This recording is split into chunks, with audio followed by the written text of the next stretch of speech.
Hi friends, ఈరోజు అయితే వంకాయ కర్రీ.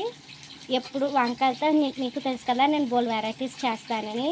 అలా కాదండి, ఈరోజు గుత్తి వంకాయ స్టైల్లోనే high protein, rich values, proteins, పోషకాలు ఉండే ఈ సోయా అండి, మిల్ మేకర్ అంటాం కదా అవి.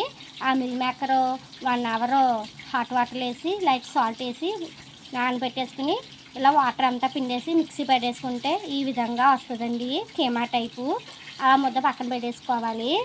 ఇప్పుడు ఈ పేస్ట్ ఏంటనుకుంటున్నారు? చింతపండు, సాల్ట్, కారం, ధనియా పొడి, గరం మసాలా, జీరా పొడి, చింతపండు, వెల్లుల్లి, పసుపు, కారం అండి. ఇంకొండి అన్నీ వేపేసుకుని నువ్వుపప్పు, గుళ్ళు అన్నీ వేపేసుకుని ఈ విధంగా మిక్సీ పెట్టేసుకోవాలి. 2 ఉల్లిపాయలు వేసి ఈ విధంగా ముద్దలా చేసుకోవాలి. మిగతా ప్రాసెస్ చూపిస్తా.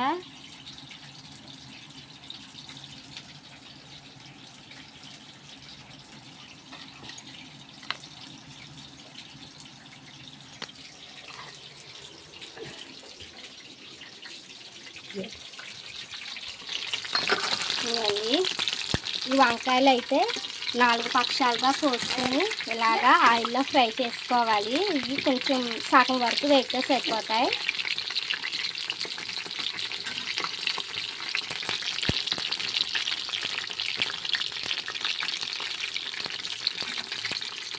చాలా మన గుత్తి వంకాయని తీసుకాడేయకండి, వంకాయ కదా అని. హై రిచ్ ప్రోటీన్తో నేను ఈరోజు కర్రీ చూపిస్తున్నాను. సోయా మిల్ మేకర్ అండి ఇది. నా వీడియో నచ్చితే లైక్, షేర్, సబ్స్క్రైబ్ చేయండి మన వెంకట దుర్గ యూట్యూబ్ ఛానల్ని మర్చిపోకండి.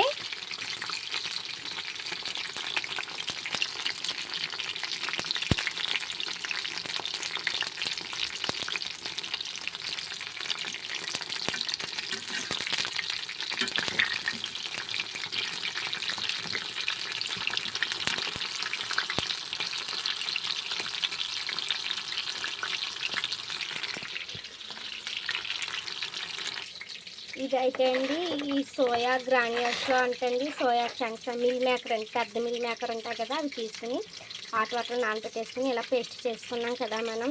ఇందులో అండి చాలా హెల్త్ బెనిఫిట్స్ ఉంటాయంటండి. Magnesium, sulphur, vitamin B12, vitamin B, carotene అవన్నీ ఉంటాయంటండి. అందుకనే వంకాయ కూరలాగా ట్రై చేస్తున్నాను నేను, బాగా వస్తుంది. ఇంకండి 2 టమాటాలు చేసుకుని పచ్చివే ఇలాగ ప్యూరీలా చేసుకుని చక్కగా పక్కన పెట్టేసుకోవాలి. ఇంకండి ఇప్పుడు వంకాయలు ఫ్రై చేసి పక్కన పెట్టేసుకున్నాం కదా, ఇప్పుడు అదే ఆయిల్లో ఇందాక చెప్పిన పేస్ట్లు వేసేసి కొంచెం పోపు పెట్టేసుకుని కొంచెం ఫ్రై అవ్వాలండి. ఎందుకంటే టమాటా ప్యూరీ అండ్ ఉల్లిపాయలు కూడా పచ్చి వేసాం కదా, అవన్నీ బాగా ఫ్రై అవ్వాలి, పచ్చివాసన లేకుండా ఫ్రై చేసుకుందాం. ఇంకండి ఈ గ్రేవీ అయితే మొత్తం మనకి పచ్చివాసన లేకుండా ఉడికిపోయింది. కొంచెం వాటర్ వేసుకుని ఇలాగా గ్రేవీలా చేసుకోవాలి. ఇప్పుడు ఇదే గ్రేవీలో వంకాయలు వేసేద్దాం.